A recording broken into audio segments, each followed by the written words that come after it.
নমস্কার। যুক্তি তর্ক সঙ্গে অর্কয় আপনাদের স্বাগত। আপনাদের সঙ্গে আমি অর্কপ্রভু সরকার।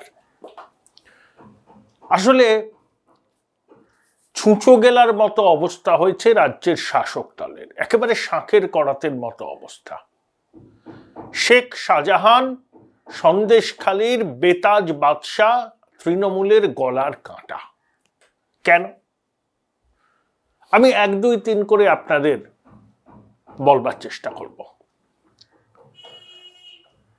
এবিপি আনন্দকে দিয়ে একটা সাক্ষাৎকারে মমতা বন্দ্যোপাধ্যায় আজ থেকে অনেক বছর আগেই, 6-7 বছর তো হবেই, বলেছিলেন সব সিপিএম এক নয়। তিনি সিপিএম এর মধ্যে ভালো সিপিএম আবার খারাপ সিপিএম এই দুটো ভাগে ভাগ করেছিলেন। তার বিচারে লক্ষণ শেঠ ছিলেন খারাপ সিপিএম আর শেখ শাহজাহান ছিলেন ভালো সিপিএম। লক্ষণ শেঠ বিতর্কিত একটি রাজনৈতিক ব্যক্তিত্ব, এখন কংগ্রেসের সহসভাপতি। নন্দীগ্রাম কাণ্ড নিয়ে তাকে কাঠগড়ায় তোলা হলেও লক্ষণবাবুর নিজস্ব কিছু বক্তব্য আছে এবং তিনি বারবার নন্দীগ্রাম কাণ্ডের দায় তৎকালীন বামফ্রন্ট সরকারের প্রধান মুখ্যমন্ত্রী বুদ্ধদেব ভট্টাচার্যর কাঁধেই ঠেলেছিলেন। কিন্তু লক্ষণবাবু নন্দীগ্রামের ঘটনায় তার রাজনৈতিক কেরিয়ার শেষ হয়ে যায়, কিন্তু একই সঙ্গে এ কথা বলা অনস্বীকার্য হবে যে হলদিয়াকে আমরা দেখছি, সেই হলদিয়া রূপকার যদি কেউ থাকেন তিনি হলেন লক্ষণ শেঠ। এটা নিয়ে তো কোনো প্রশ্ন ওঠা অন্তত উচিত নয়। শুভেন্দু অধিকারী অন্তত এইটুকু স্বীকার করবেন। তার প্রতিষ্ঠিত আইকেয়ারে প্রত্যক্ষ পরোক্ষভাবে 10,000 লোক কাজ করেন। College, engineering college, medical college, law college, nursing college, marine college, শুনছি বিশ্ববিদ্যালয়ও হবে, অনেক কিছু করেছেন। তারপর স্কুল তৈরির পরিকল্পনা আছে। তাহলে লক্ষণবাবু কি করেছেন দেখা গেছে, এবং এখনো লক্ষণবাবু হলদিয়াতে জনপ্রিয়। উল্টো দিকে দেখুন, মমতা বন্দ্যোপাধ্যায় চোখে যিনি ভালো সিপিএম ছিলেন সেই শেখ শাহজাহান সিপিএম এর আমলেই কংগ্রেসের লোকদের উপর অত্যাচার করতেন। তখন তো তৃণমূল হয়ে গেছে, কংগ্রেসও ছিল। ভয় দেখিয়ে, মাথায় বন্দুক ঠেকিয়ে কংগ্রেস তৃণমূল সমর্থকদের জমি দখল করতেন। দীর্ঘদিন সিপিএম এ ছিলেন। পঞ্চায়েত নির্বাচনে ওই অঞ্চলে কি হতো তার সাক্ষী আমরা। তারপর 13 সালের পঞ্চায়েত নির্বাচনের পর শেখ শাহজাহান তৃণমূলে চলে গেলেন। তৃণমূলের দরকার এই ধরনের লোককে এলাকা দখল করতে আর কিছু প্রভাবশালীর হয়ে টাকা জোগাড় করতে এবং সেই টাকা গচ্ছিত রাখতে। তাই মুখ্যমন্ত্রীর চোখে শেখ শাহজাহান ভালো ছেলে, লক্ষণ শেঠ খারাপ লোক। এহেন শেখ শাহজাহানকে কিন্তু আর লুকোতে পারছে না তৃণমূল। সিআরপিএফ জওয়ানদের উপর হামলা, ইডির আধিকারিকদের উপর হামলা, রাজ্যপাল থেকে শুরু করে বিচারপতি থেকে শুরু করে সংবাদ মাধ্যমের বড় অংশ যেভাবে সোচ্চার হয়েছেন, তখন মুখ্যমন্ত্রী আর শেখ শাহজাহানকে বোধহয় আড়াল করতে পারছেন না, যদিও আড়াল করার খুব ইচ্ছা তার। কত বিষয় নিয়ে তিনি মুখ খোলেন। ঘটনা ঘটে যাওয়ার 96 ঘন্টা পরেও শেখ শাহজাহানকে নিয়ে মুখ্যমন্ত্রী একেবারে মুখে কুলু পেটেছেন। কেউ যদি বলেন হঠাৎ করে মুখ্যমন্ত্রীর এই নীরবতা কেন, তারা নিজেরাই জানেন এই নীরবতা কেন।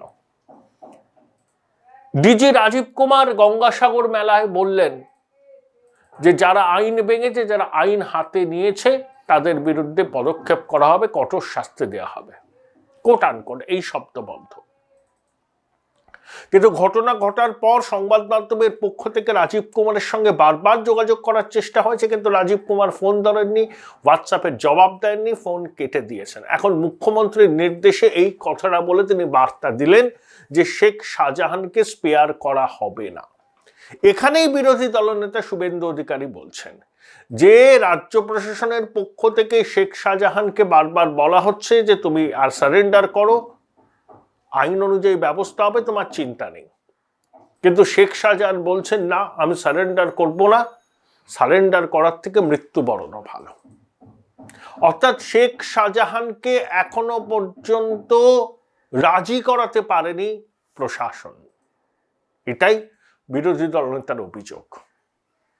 মঙ্গলবার দিন সকাল সকাল ওই সরবেরিয়ার পাশেই একটা পঞ্চায়েতের এক মাতব্বরের বক্তব্য শুনছিলাম। তিনি বললেন যে শেখ শাহজাহানকে ঘটনার পরে তিনি দেখেছেন, তার সঙ্গে কথা হয়েছে, সংগঠনের কাজে ব্যস্ত আছেন।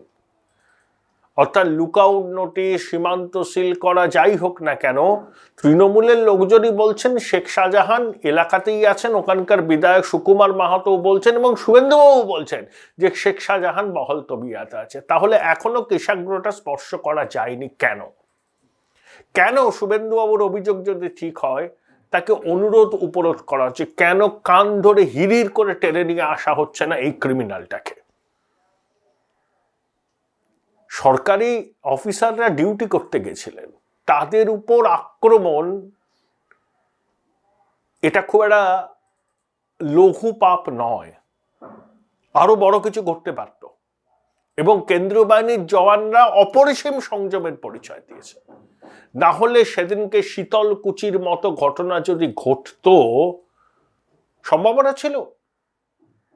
কারণ যেভাবে কেন্দ্রীয় বাহিনীর জওয়ানদের ঘিরে ধরা হয়েছিল, মহিলাদের এগিয়ে দেওয়া হয়েছিল, যেভাবে ইডির আধিকারিকদের ইট ছুঁড়ে আঘাত করা হয়েছে, মাথা ফেটে গেছে, সেখানে কেন্দ্রীয় বাহিনী কোনো প্ররোচনাতেও পা দেয়নি। তারা অসাধারণ সংযমের পরিচয় দিয়েছে বলেই বড় ঘটনা এড়ানো গেছে। তাহলে শেখ শাহজাহানকে ধরতে 96 ঘন্টা পার হয় কেন? Join Indian Institute of Hotel Management now. Right choice, right decision. রাজ্য প্রশাসন 14 তলা 13 তলা সিদ্ধান্ত গ্রহণ করতে পারছিল না যে শেখ শাহজাহানকে নিয়ে কি করা যায়। তারা বার্তা দিল যে কর্মাধ্যক্ষ পদ থেকে সরিয়ে দেওয়া হলো। মৎস্য দপ্তরের কর্মাধ্যক্ষ সভাধিপতি নারায়ণ গোস্বামী, তিনি এখন অ্যাডিশনাল রেসপন্সিবিলিটি হিসাবে দেখবেন। এটা বাধ্য হয়েছে, এগুলোকে লোক দেখানো। দেখুন, বালু জেলে থেকেও মন্ত্রী আছেন, এখন মৎস্য কর্মাধ্যক্ষ হিসাবে সরানো হলে কি বার্তা যায়? তিনি বৈঠকে উপস্থিত থাকতে পারবেন না জেলা পরিষদ। তো বালু তো কতদিন ধরে জেলবন্দি আছে, মন্ত্রিসভায় যায় না কিন্তু মন্ত্রী। আর শেখ শাহজাহান তো মাত্র 2-3 দিন অন্তরালে আছেন। তাহলে এমন কিছু দেরি হয়নি, ওগুলো একটা বার্তা, ওগুলো হচ্ছে লোকের চোখে ধুলো দেওয়ার প্রচেষ্টা। দেখো, আমরা শেখ শাহজাহানের বিরুদ্ধে ব্যবস্থা নিয়েছি। শেখ শাহজাহানকে যখন দৌড়ে আনা হবে এবং তাকে ধরা পড়লে ইডি তার হেফাজত চাইবে, সিবিআই কিন্তু ধরতে পারে। এর উপর যদি 14 তলা ভয় পাচ্ছে যে একে রোহিঙ্গাদের বসতি স্থাপনের অভিযোগ, তারপরে সীমান্তবর্তী অঞ্চল অত্যন্ত স্পর্শকাতর, কোনো কারণে যদি এনআইএ তদন্ত হয় তাহলে নবান্নের ঘুম উড়ে যাবে। তাই 2-3 দিন মুখে কুলু পেটেছিলেন 13 তলা 14 তলা। অবশেষে সোমবার রাজীব কুমার একটি বাক্য বললেন যে আইন কেউ যদি নিজের হাতে নেয় তিনি কঠোর শাস্তি পাবেন। অর্থাৎ 13 তলা 14 তলার ঐক্যমত্য হয়েছে যে শাহজাহানকে আর খুলেআম ঘুরতে দেওয়া যাবে না। মুখ খুব উঠছে, রাজ্যপাল বলছেন, বিচারপতিরা বলছেন, সংবাদ মাধ্যমের বড় অংশ বলছে। দেখুন, তৃণমূলের মুখপাত্ররা কি বলছিলেন, ইডি কেন জানিয়ে যায়নি? প্রথম কথা, জানিয়ে কি কেউ রেডে যায়? সিআইডি কি কারো বাড়িতে রেড করে জানিয়ে যায়? জানিয়ে গেলে তো তথ্য প্রমাণ লোপাট করার প্রভূত সম্ভাবনা থাকে।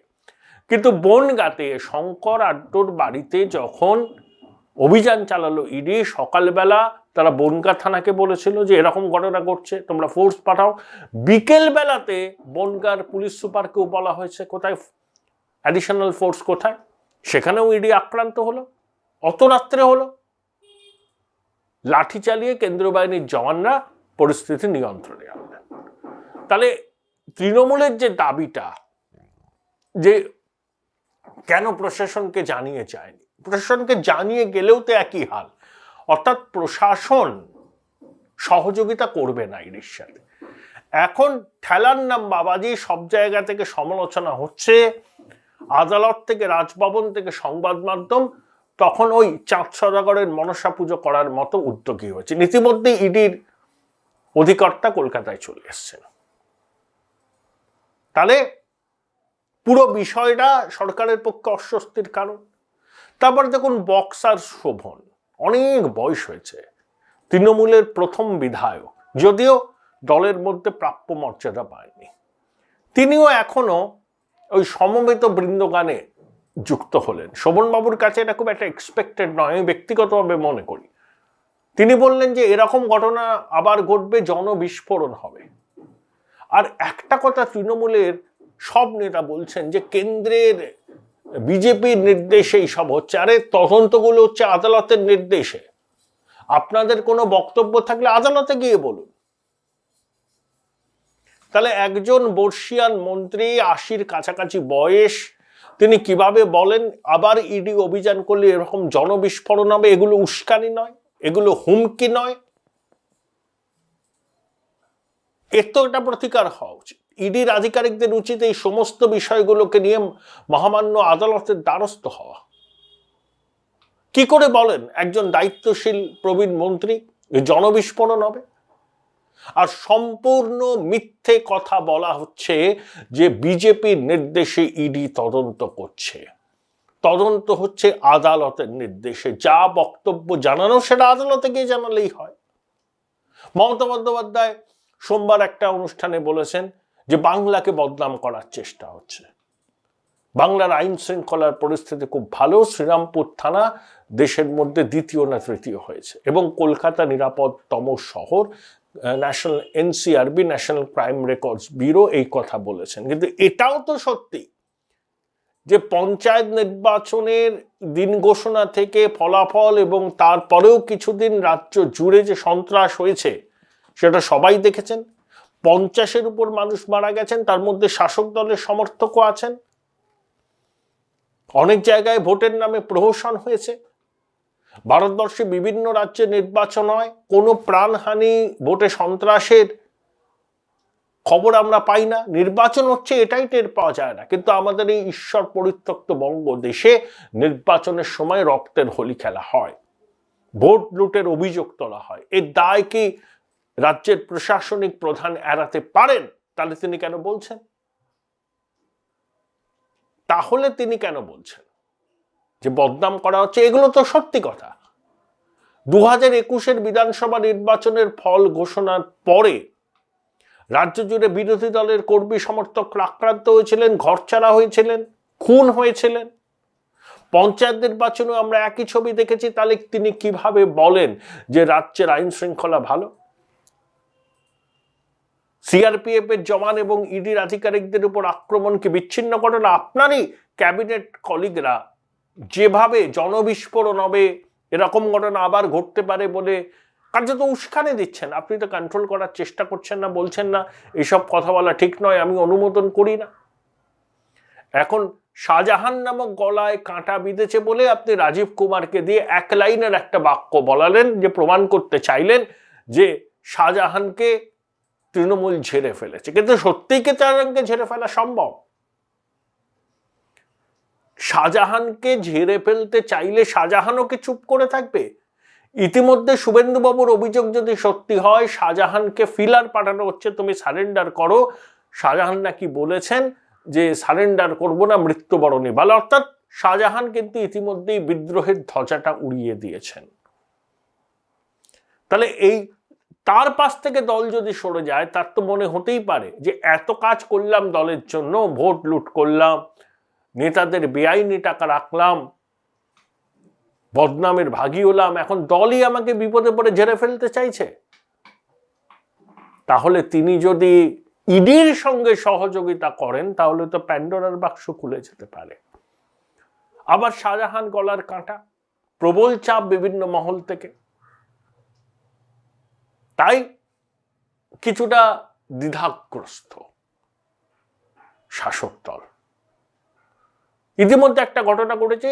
সোমবার দিন সিবিআই কলকাতা হাইকোর্টে জানিয়েছে নবম, দশম, একাদশ, দ্বাদশের যে নিয়োগ দুর্নীতি, শিক্ষক অশিক্ষক, সেই তদন্ত শেষ, তারা চার্জশিট পেশ করেছে। পার্থ আছেন, আর কয়েকজনের আছেন। কিন্তু অনেকের ধারণা হচ্ছে এরপরে কি আর চার্জশিট হবে না? অবশ্যই হবে, অ্যাডিশনাল সাপ্লিমেন্টারি চার্জশিট। তদন্ত শেষ মানে এখনো পর্যন্ত শেষ, তদন্তে দাড়ি টানা হয়নি। আর মূলত প্রাথমিক নিয়োগের যে তদন্ত, সেখানেই আরো অনেক প্রভাবশালীর নাম যুক্ত হবে। এটা সিবিআই দিয়েছে, ইডি কিন্তু কিছু এখনো বক্তব্য জানায়নি।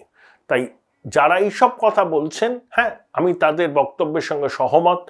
তারা একটু আশঙ্কিত তদন্ত শেষ পর্যন্ত কোন পথে যাবে। শুধু এইটুকু বলছি, সিবিআই আদালতের নির্দেশ মেনে চার্জশিট দিয়েছে, তদন্ত চলবে, সাপ্লিমেন্টারি চার্জশিট দেওয়ার স্কোপ কিন্তু এখনো রয়েছে।